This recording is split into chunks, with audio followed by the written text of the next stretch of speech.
Tonight, we will pay a unique visit to two famous French theatrical couples on both sides of the Atlantic.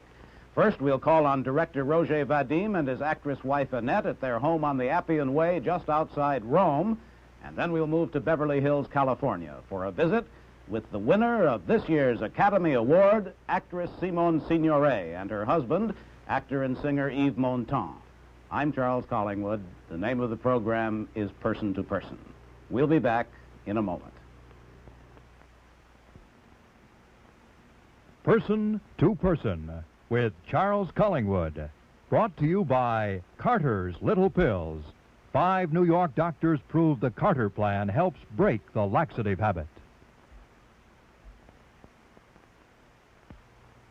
If you take laxatives regularly, here's how you can stop. This clinical report prepared by 5 New York doctors proves you can break the laxative habit and be regular again. 83% of the cases tested did it. Here's how. You stop taking whatever you now take. Instead, every night for 1 week, take 2 Carter's pills. Second week, 1 each night. Third week, 1 every other night. Then nothing. Every day, drink plenty of liquids. Put yourself on schedule.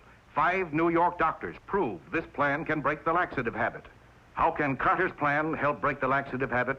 Because Carter's pills contain no habit-forming drugs. Instead, Carter's relieves irregularity with 2 natural vegetable ingredients. So when you feel sluggish, headachy, nervous, and need a laxative temporarily, take Carter's temporarily and don't get the laxative habit. Be regular again with Carter's pills, only 54 cents.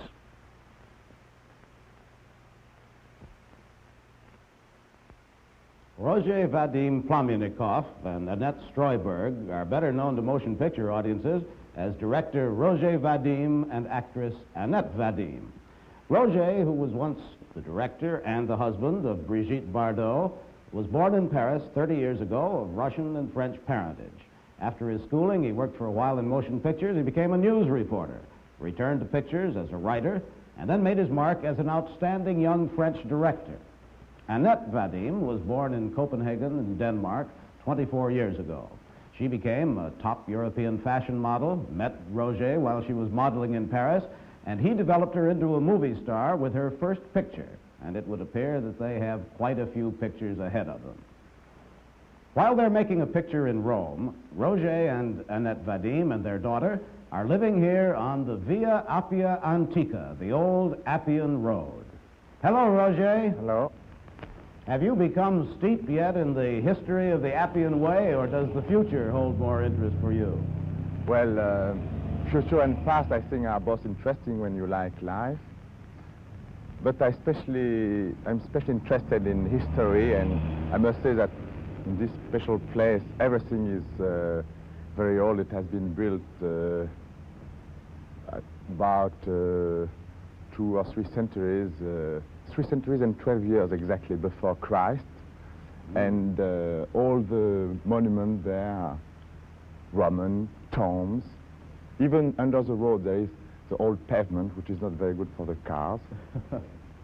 Roger, in the stillness late at night by the Appian Way, do you ever hear the old Roman chariots clattering by? I think the noise of the cars and the scooters are a little too strong. Are any of the ancient tombs near you here? Yes, everywhere, but by example there is one. It's a tomb of a hero, a Roman hero, because all the Roman heroes were dead. They were put in tomb near the Via Appia Antica. You know, it's only a kind of cemetery after all, but very nice one. Who are some of your livelier neighbors here on the Appian Way? A lot of very famous actors. By example, there is Lolo Brigida, Silvana Mangano and her husband. Sort of the Beverly Hills of Rome, huh? Yeah, the studio is very close, you know, only 3-4 minutes from here by car. Well, that's easy. Roger, how wide is the old Appian Way? Around... It's 12 feet. Well, that would be a tight squeeze for some of the new 300 horsepower American chariots, wouldn't it? Are the houses on the Appian Way mostly old ones? Or they have new house, you know, very modern, like in Hollywood, with a swimming pool and very modern style, and very old house too. Mine is rather old, you know, a real old Roman house. I'd like to see it. Yes, please.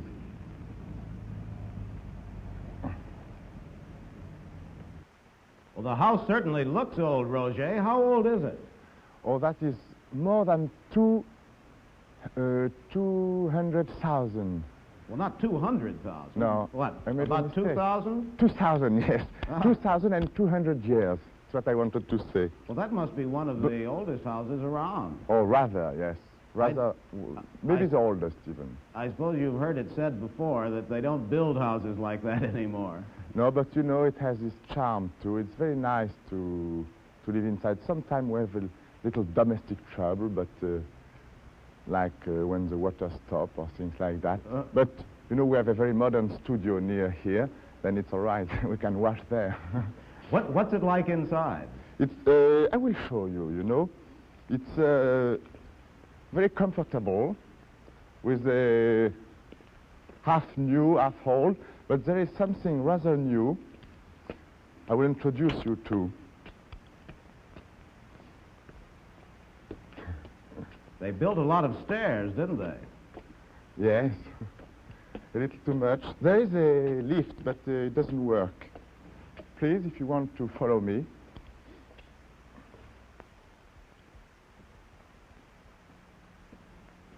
I told you we have something very new in the house. We'll see what it is. Annette? Annette? Oh. Charles is Annette, my wife, and Nathalie, the new thing. Hello, Annette. Hello, Natalie. Hello. Mother and daughter make a beautiful picture up on the balcony. Annette, Natalie must be quite an international young lady by this time. What language does one use to speak with her? French and Danish and some words in Italian. She's a couple of languages up on me. Maybe French. Bonjour, Nathalie. Ciao. Bonjour. Ciao. Ciao. Little Italian. Oh, she's darling. Wakamatain.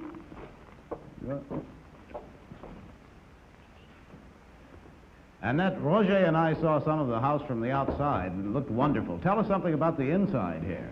Well, we have 5 sleeping rooms, 5 bathrooms, some statues.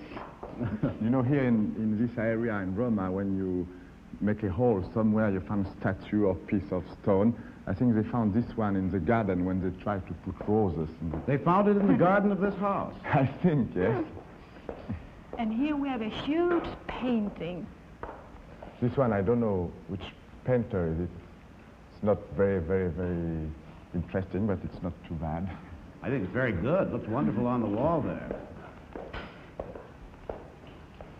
Annette and Roger, how long are you going to stay in this lovely old house by the Appian Way? Oh, we will have to stay here about 4 or 5 weeks about.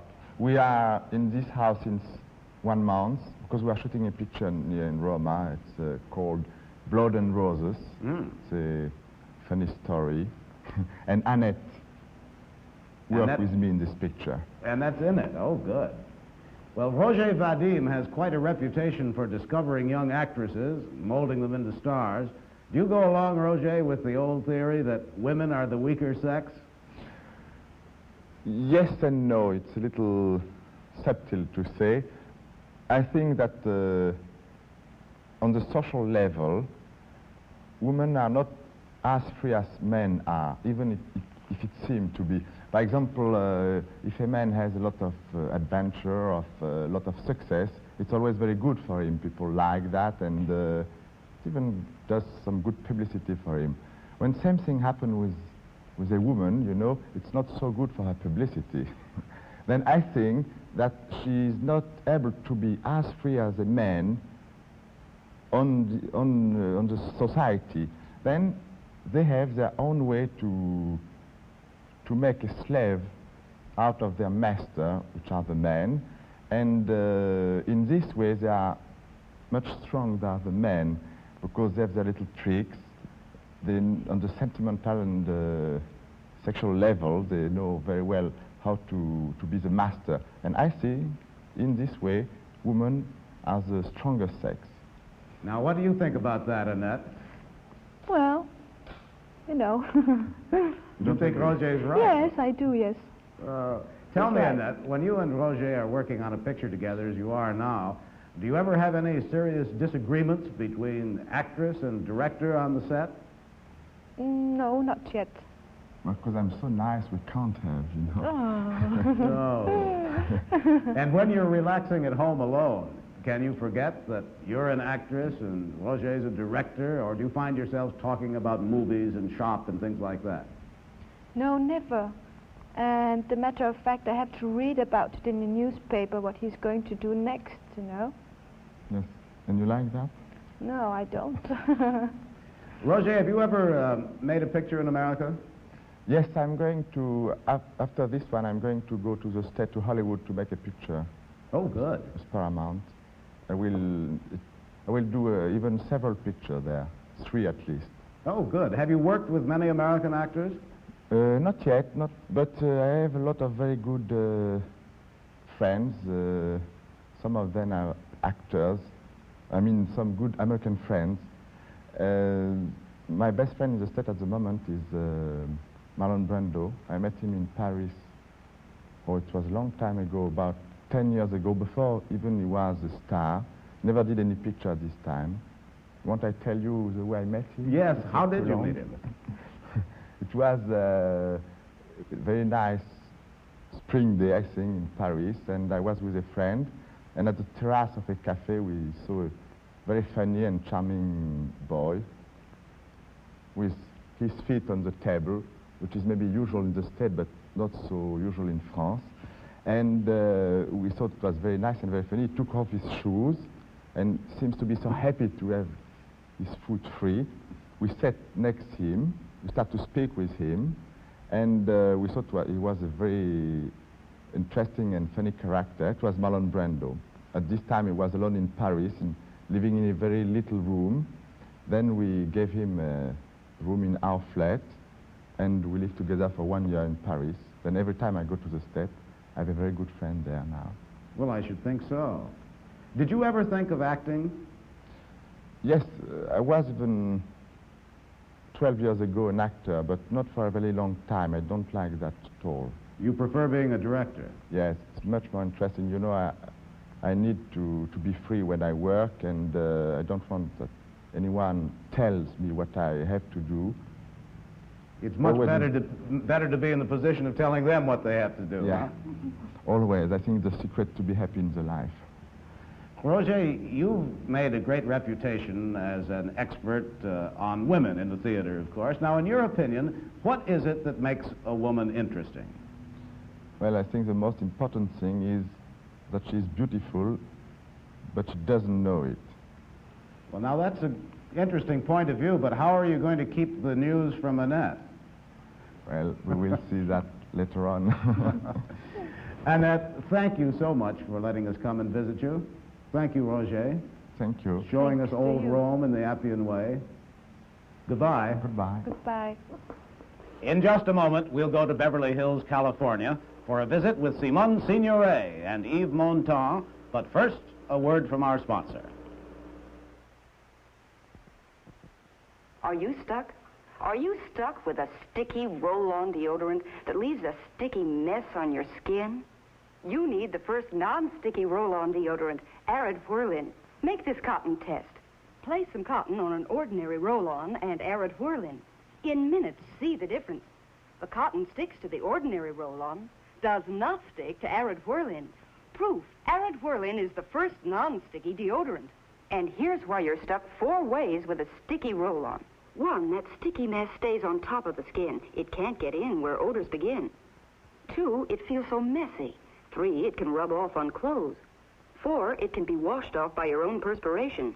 But non-sticky Arid Whirlin whirls right in where odors begin, penetrates into pores. Used daily, Whirlin gives you deep down protection against perspiration, stains, and odor. And there's no sticky mess with Arid Whirlin. New Arid Whirlin, only 69 cents.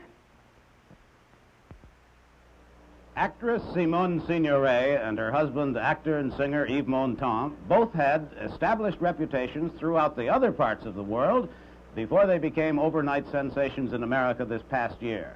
France's leading entertainer and recording star, Yves Montand was born in Italy near Florence, moved when very young to Marseille.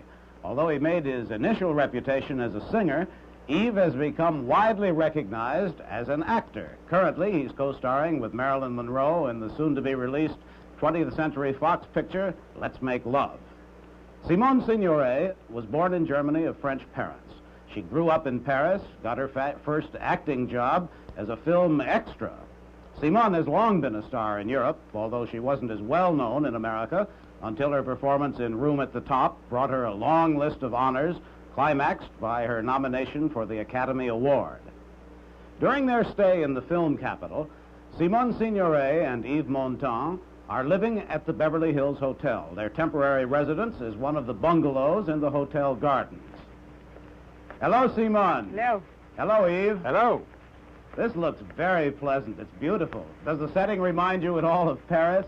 Not at all, but it's just wonderful and so surprising for us. Great. And you can still arrange this in Paris.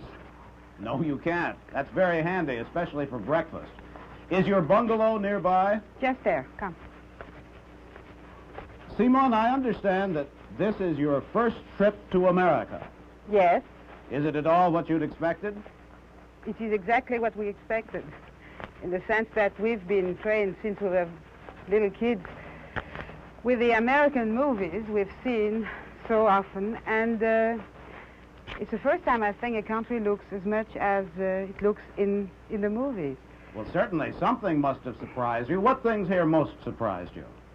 Easy living, the sun, easy living, and I must say too, what you can see in even poor districts, which is so higher, on such a higher level than what we have in Europe, and especially in France or Italy.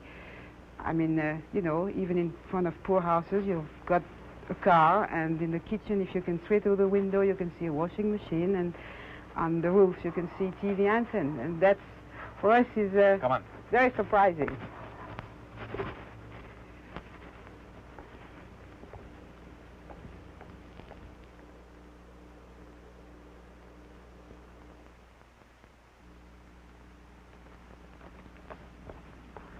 Yves, what about you? What's your impression of the United States? Oh, I try to give my impression with my very poor English. You know, for example, I am a stranger in this country, but I don't feel like a stranger. I feel like at home. And I think it's very important for one country when this country gives this impression. And, you know, it's very important because it's rarely, very rarely. That's a compliment to us. Yes, it is, and I share it completely with him. You asked me what surprised me. Among the things which surprised me, I must say there's one thing, is to see the real young kids of 16 all made up and driving big cars, especially here in the area of Hollywood. And I wonder what they're going to wait for when they get to be 25. But I think this is another problem. It's a parents' problem, I think. Maybe. No? Simone, how long have you and Yves been in America now? Well, we came for 3 weeks, and we've been here 6 months. Because it all worked so wonderfully. I mean, it worked like a fairy tale in which our friend Dinosaur has been the good fairy, I must say, in a sense, because after the concert in New York, we came here, and Yves was asked to do the Dinosaur show. Then we left, we went to San Francisco and to Canada, and when we were in Canada, Dinosaur asked him to come back for a second show. And that's the souvenir of the second show. And it's at that time, when we were ready to leave to go back to France for Christmas, that Fox Studio asked Yves to be in the picture. So it's been like, you know, a bad script that nobody believes in because everything happens to, the fate is too good. Yves, you've played in practically every country in the world now. You sing only in French. Yes. Apparently the audiences seem to understand you, though. Oh, I think the audience understand because I try to give the number a very visual number, you know.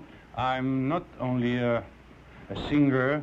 I try to give the pantomime, the dance, and acting too. A long one-man show must be exhausting. Oh, a little bit, yes, physically, you know. How many songs do you sing in a show? Well, I give 20, 21 songs, 20, 21 numbers.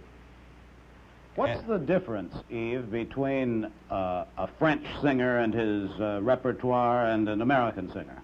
Oh, I think the difference is in French we are obliged to find personal material. The song we need are special for you. Can I help? Yes, come on, please.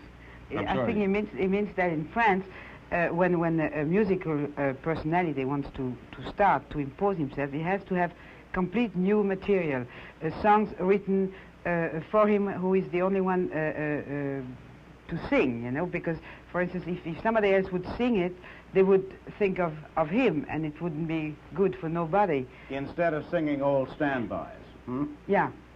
Well, now that you're established here, Yves, are you going to stick to your special French songs, or are you going to add some in English? Oh, I try to learn my English le mieux que je peux. And, for example, I show you something. You mean show you? Yes, show you. You know, this is my English lesson, and I put this many paper against the wall at home.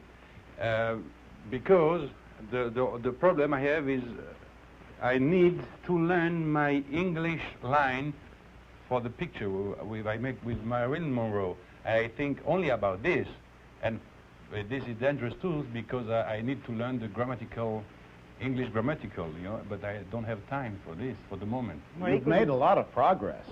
Thank you very much. You couldn't say one word, I must say, when we got here. He's done awfully well. Simone, when did you become an actress? I started in 40, just in fact when the occupation started in France.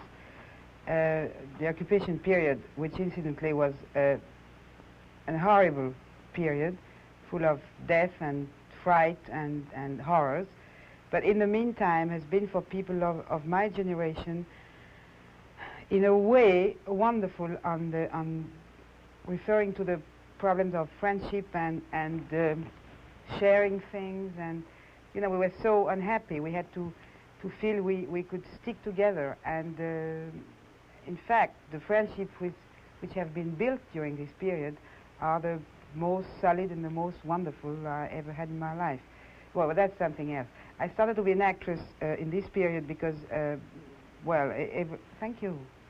Everything changed in my family. My father left for England with de Gaulle, and I stayed alone with my mother and my brothers. And we moved, and I found myself suddenly in a complete new area and among new people who were, I wasn't used to these people.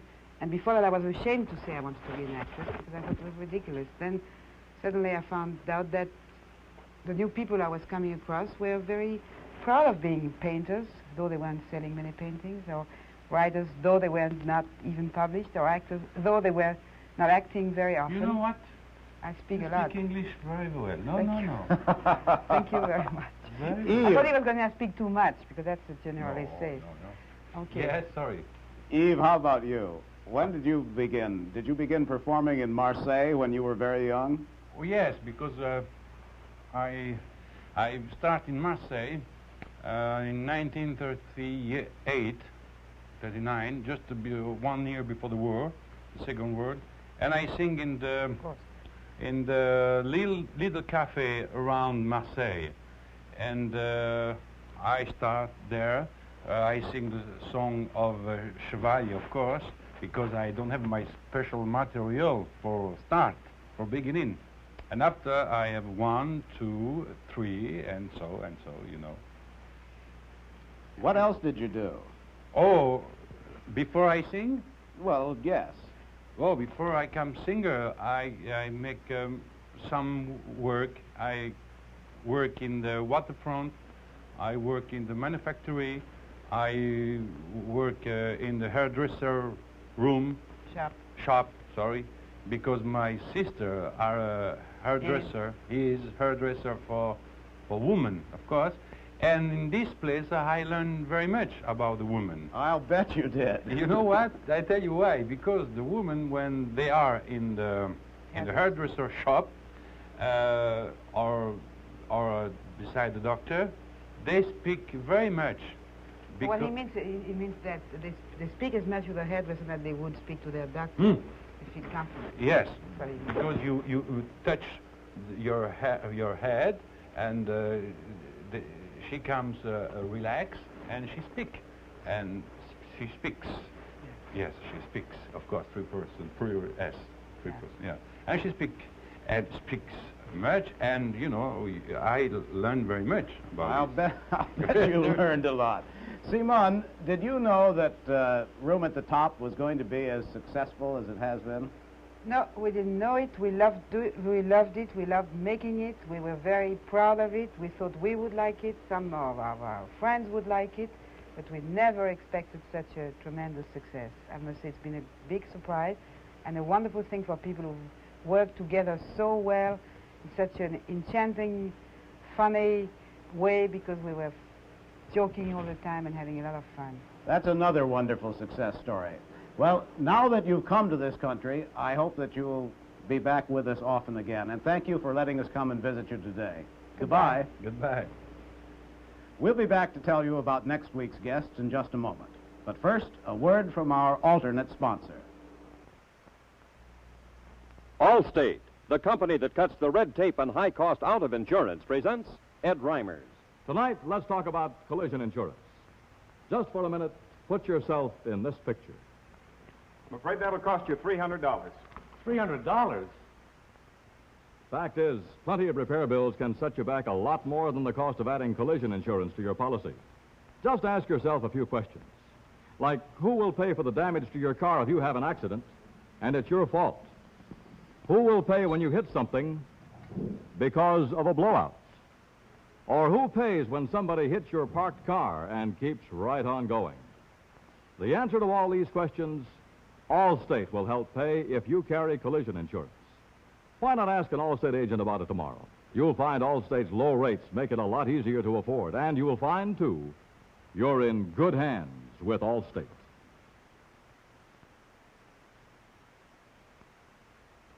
Next week, our person-to-person cameras will be in both Rome, Italy, and Hollywood, California. In Rome, we'll visit the distinguished Italian author and painter Carlo Levi, and in Hollywood, we'll call on Fred Astaire's latest partner, dancer Barry Chase. Until then, this is Charles Collingwood. Good night from Person to Person. Person to Person with Charles Collingwood has been brought to you by Rise, the richer, wetter lather that stays moist and creamy, doesn't dry out on your face. Rise, America's largest selling shaving cream.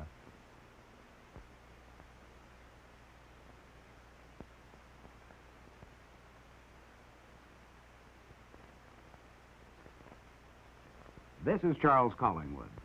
Join Steve McQueen on Wanted, Dead or Alive, tomorrow night on most of these stations.